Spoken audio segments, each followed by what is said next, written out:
Good morning મિત્રો. મુસ્લિમ education e learning ક્લાસની અંદર તમારું સ્વાગત છે.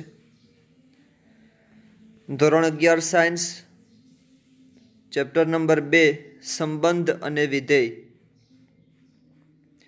અગાઉ પણ આપણે અમુક એક્સરસાઇઝની પ્રેક્ટિસ કરેલી છે. આજે ફરીથી જ પ્રોસેસને આગળ વધારીએ તો ક્રોસ પ્રોડક્ટ એના વિશે આપણે ચર્ચા કરી છે. અહીંયા પણ આપણી પાસે રકમમાં એના ઉપરની જ એક એક્સરસાઇઝ છે. કોઈ ગણ એ આપેલો છે, આપણને ગણ બી આપેલો છે. ગણ એ અને બી બંને ઉપરથી આપણને ટોટલ 3 વસ્તુ મેળવવાની કીધી છે. એ 3 વસ્તુની અંદર એ ક્રોસ બી, બી ક્રોસ એ અને એ ક્રોસ એ, આ ત્રણેય મેળવવાનું છે. અને મેળવેલું પણ છે જ. હવે આપણે ફરીથી એને એકવાર રિવાઇઝ કરી લઈએ, સમજી લઈએ કઈ રીતે મેળવી શકાય. તો સૌથી પહેલાં જોઈએ તો એ ક્રોસ બી આપણે મેળવીએ. તો એ ક્રોસ બી મેળવવા માટે એ અને બી ગણની અંદર આવેલા જેટલા સભ્યો છે એ બધા જનો એકબીજાની સાથે ગુણાકાર કરવાનો થાય. ગુણાકાર એટલે જે આપણે સામાન્ય ગુણાકાર કરી છે એ નથી, પરંતુ અહીંયા એ ક્રોસ બી એનો મતલબ થશે ગણના સ્વરૂપમાં લખવાનું. કાર્ટેશિયન ગુણાકાર છે, સાદા ગુણાકાર નથી. ક્રોસ એનો મતલબ થાય કાર્ટેશિયન ગુણાકાર.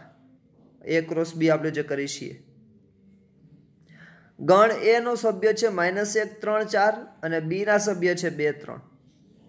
તો ગણ એ ના દરેક સભ્યનો ગણ બી ના દરેક સભ્ય સાથે કાર્ટેશિયન ગુણાકાર થાય. તો -1 નો ગુણાકાર 2 3 બેની સાથે થશે. તો -1 નો 2 સાથે એટલે -1 2. એની જેમ જ -1 નો 3 સાથે તો -1 3. સેમ પ્રોસેસ 3 નો ગુણાકાર 2 3 સાથે થશે. તો 3 2 અને 3 3 મળશે. તો 3 2 અને 3 3. સેમ જ રીતે 4 નો ગુણાકાર બંને સાથે, તો 4 2 અને 4 3. તો આ મળી ગયો આપણને એ ક્રોસ બી. સેમ પ્રોસેસ આપણને બીજી વસ્તુ મેળવવાની કીધી છે બી ક્રોસ એ. તો બી ક્રોસ એ મેળવવા માટે ફરીથી જ પ્રોસેસ કરશું. પહેલા ગણ બી ના સભ્યો લખવાના, પછી ગણ એ ના સભ્યો. અગાઉ જે આપણે કરેલું એ ક્રોસ બી અને બી ક્રોસ એ બંનેમાં સરખું જ નહીં થાય, અલગ આવશે થોડું ઘણું. તો પહેલા બી છે તો પહેલા ગણ બી ના સભ્યો લેવાના અને પછી ગણ એ ના સભ્યો લેવાના થશે. તો હવે ગણ બી માં 2 છે તો 2 નો એ ના દરેક સભ્ય સાથે ગુણાકાર થશે. તો 2 -1 2 3 અને 2 4. તો 2 -1 એના પછી 3 લીધું છે આમાં, તો અને અહીંયા આવે જ 2 3 ને 2 4. તો આ 2 3 અને 2 4. સેમ જ રીતે 3 -1 3 3 અને 3 અને 4 નો ગુણાકાર એટલે 3 4. તો આ આપણને મળી ગયું બી ક્રોસ એ. એ ક્રોસ બી અને બી ક્રોસ એ મળી ગયા પછી લાસ્ટ આપણને મેળવવાનું કીધું છે એ ક્રોસ એ. એ ક્રોસ એ મેળવવા માટે હવે બે અલગ અલગ નથી, એક જ ગણ છે, એનો ક્રોસ પ્રોડક્ટ મેળવવાનો છે. તો એ ના દરેક સભ્યો -1 3 અને 4 ફરીથી એની સાથે જ એનો ગુણાકાર કરવાનો થશે. -1 3 અને 4. હવે એ બધું જ આપણને મળી જાય એટલે ફરીથી જે પ્રોસેસ આપણે અગાઉ કરી છે એ જ રીતે -1 નો ગુણાકાર છે એ બીજા એના જે સભ્યો છે એ બધાની સાથે, એટલે -1 -1 -1 3 અને -1 4. તો -1 -1 -1 3 -1 4.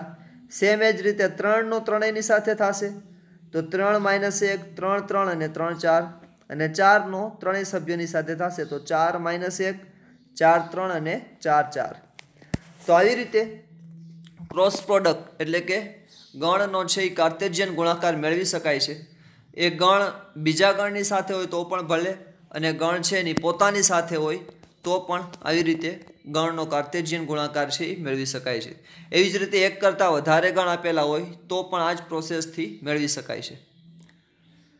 એના પછી જોઈએ તો આપણને રકમમાં આપેલું છે કે ક્યુ વિધાન સત્ય છે અને ક્યુ વિધાન અસત્ય છે તે જણાવો, અને અસત્ય વિધાન છે અને સત્ય બને તે રીતે ફરીથી લખો. તો હવે આપણી પાસે બે ટોટલ આપણને ગણ આપેલા છે, એક ગણ પી છે અને ગણ ક્યુ છે. હવે ગણ પી અને ગણ ક્યુ બંનેમાં બે બે સભ્ય છે, એમએન છે અને એનએમ છે ક્યુમાં. તો પી ક્રોસ ક્યુ મેળવશું તો આપણને ખબર જ છે કે પી ક્રોસ ક્યુની અંદર સૌથી પહેલાં તો આપણે રકમ જોઈએ એટલે આપણને ખબર પડી જાય ગણના જેટલા સભ્યો હોય બે ગણમાં એ બેનો ગુણાકાર કરી એટલા આપણને એના ગુણાકારની અંદર સભ્યો મળે. તો પીમાં બે સભ્યો છે અને ક્યુમાં પણ બે સભ્યો છે, તો 2 ગુણ્યા 2 એટલે 4. એટલે P cross Q N of P cross Q એની અંદર આપણને ટોટલ 4 સભ્યો મળે. એ આપણે અગાઉ નિયમ ભણી ચૂક્યા છીએ, N of P into N of Q. તો હવે આપણને રકમમાં આપેલું છે પી ક્રોસ ક્યુ એના બરાબર એમ એન અને એન એમ. ટોટલ આપણને બે સભ્યો આપેલા છે, તો બે સભ્યો તો આવે નહીં, ટોટલ આવશે 4 સભ્ય. તો હવે આપણને જે અહીંયા વિધાન આપેલું છે એ વિધાન થશે ખોટું. તો એ વિધાન ખોટું થશે તો આપણે એ વિધાનને સાચું બનાવવાનું છે. તો સાચું બનાવવા માટે શું પ્રોસેસ કરશું? ફરીથી પી ક્રોસ ક્યુ જે છે એના દરેક સભ્યોનો ગુણાકાર દરેક બીજા ક્યુના સભ્યો સાથે થશે, એટલે પી ક્રોસ ક્યુમાં એ બધા સભ્યો આવશે.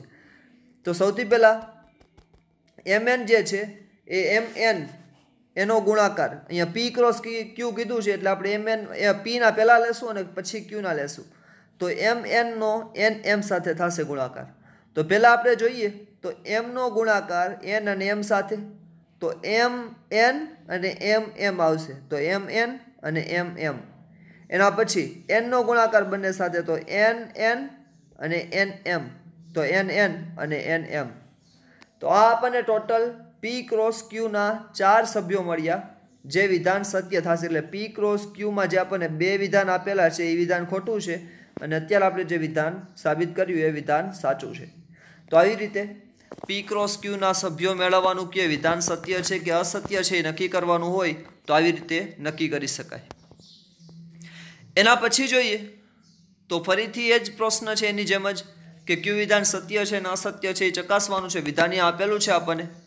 વિધાન છે જો એ અને બી અરિક્ત ગણ હોય, જો એમાં અરિક્ત ગણ છે, શબ્દ અરિક્ત ગણ આવેલો છે.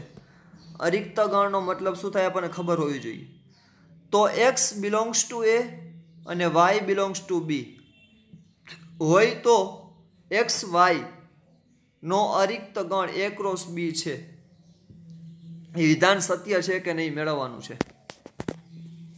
હવે જો રકમમાં આપણને જે શબ્દો આપેલા હોય એની જો આપણને વ્યાખ્યા જ ખબર ન હોય તો આપણે આગળ કોઈ પણ પ્રોસેસ કરી ન શકીએ. તો સૌથી પહેલાં તો જરૂરી છે કે આપણે વ્યાખ્યા અગાઉ જેટલી આવેલી છે એ બધી આપણને ખબર હોવી જોઈએ. તો અરિક્ત ગણનો મતલબ થાય કે જે પણ તમને ગણ આપેલો છે એ ગણ એમ્પ્ટી સેટ ન હોવો જોઈએ, નોન એમ્પ્ટી સેટ હોવો જોઈએ. એમ્પ્ટી એટલે ખાલી ગણ. ખાલી ગણને રિક્ત ગણ કહેવાય. રિક્ત બીજો શબ્દ છે, રિક્ત ગણ અને ખાલી ગણ બંને સરખું થાય. અરિક્ત ગણ એટલે ખાલી ગણ ન હોવો જોઈએ. તો અહીંયા આપણને રકમમાં કીધું છે કે એ અને બી બંને અરિક્ત ગણ હોય, એટલે કે અરિક્ત ગણ છે. તો એક્સ બિલોંગ્સ ટુ એ તથા વાય બિલોંગ્સ ટુ બી, તો એક્સ કોઈ ગણ એ નો સભ્ય છે અને વાય કોઈ ગણ બી નો સભ્ય છે. તો એની ક્રમયુક્ત જોડ એક્સ વાય નો અરિક્ત ગણ એ ક્રોસ બી છે. તો હવે ગણ એ અને બી નો ક્રોસ પ્રોડક્ટ મેળવશું, એટલે કે કાર્ટેશિયન ગુણાકાર મેળવશું તો આપણને કોઈ પણ સભ્યો મળશે, ખાલી ગણ સિવાયના જશે, કારણ કે ગણ એ અને બી પોતે જ અરિક્ત ગણ છે, ખાલી ગણ નથી.